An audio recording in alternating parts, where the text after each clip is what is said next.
The most beautiful spaces don't just look good, they work well too. Today, I want to talk about designing around something that most designers don't talk about, and that is focusing on function first.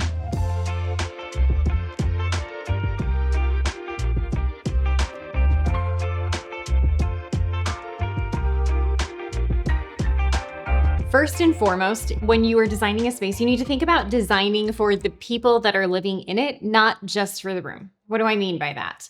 Well, there are so many decisions that go into a design process that you need to be mindful of. When we meet with our design clients, it's this intense conversational questionnaire sort of process because we want to get to know them so incredibly intimately. I want to know, is your husband 6'7"? Because if he is, we need to think about that for the sake of chairs and cushions and seating, or he's going to be miserable and uncomfortable in the living room. We want to know how many pets you have, what kind of pets you have, and even the little details of what color fur do they have? Because if you have a black dog like I do, that is not going to bode well on a perfectly beautiful white sofa that has certain fabrics that's going to stick like Velcro. These are the little details that we truly want to think about when we're designing for a space. And every one of your answers dictates the type of material we use, how we lay things out, the frame of what we're doing, and those details are really what matter. Love design, but think like a business owner?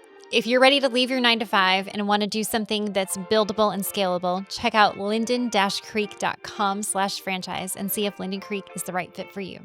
Next, we want to design around real life, not your ideal life. Now, it's great to say, I want to teach my children and my family to always take their shoes off at the front door, and I want to make sure that we live in this certain perfect way. But rather than trying to accomplish all of that before your new furniture arrives, I'd rather we design around how you're living today in a strategic sort of way so that it functions well for you. So we want to dive into things like, do your kids play soccer? And sometimes those soccer cleats end up in the living room. Then we need to be mindful about the rug and the wear and tear that's going to take place on that rug so that it can handle it. We love to know little details like, if you do have children and they do their homework, are they doing it up in their bedrooms? Are they doing it on the kitchen table? Are they doing it on the kitchen island? All of these little decisions matter. And then when it comes to hosting, that's another big important factor when we're designing a home. So do you host Thanksgiving or Christmas? How many people are you trying to cram into your dining room? And then what do they do after the meal is done? Where are they congregating and sitting? Are you hosting game night on Thursday nights? How many couples are coming to that game night?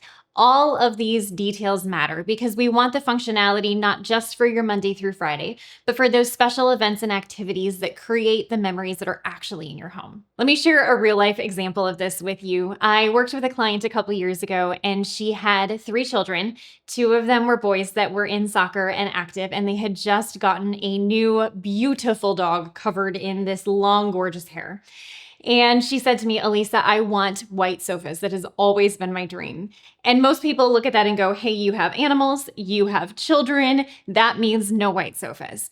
But the reality is there are beautiful performance fabrics and white sofa solutions that can exist that are durable and practical. And so we found these gorgeous white slip-covered sofas for her home, put them all in place, designed the entire space, and then like we do with all of our clients, we did this big HGTV reveal. And so they walked in the front door, they arrived, they saw everything, they gasped, they were excited. And the most terrifying event for the designer happened. She opened the door and the dog came running in. It was raining outside. His paws were covered in mud. And the first thing the dog did was jump on a slipcover sofa. And I will tell you, I know the metrics around that sofa say it's supposed to work, but there's nothing more terrifying than seeing this gorgeous white sofa stepped on by a dog within seconds of them coming home. The homeowner gasped, we went to the sofa to go look, and literally the little brown paws were on the white sofa, and we wiped them right off. And it was that moment where you realize this is why it's so important to actually design around function and not this ideal life where your dog is never going to jump on the sofa. And finally, it's our job to think through the details before a problem actually exists. We want to anticipate your true needs. So we're thinking about things like sight lines. If you're sitting in a certain position in the living room, what are you looking at? Is that what you should be looking at? Is that the view that you want to be able to see? We think about the details of wear and tear and longevity. Are there pieces of furniture where maybe it does make sense to have something that isn't as durable, but it is beautiful and it's fun and it's funky, and so it's okay to let it go in 3 to 4 years when it gets destroyed?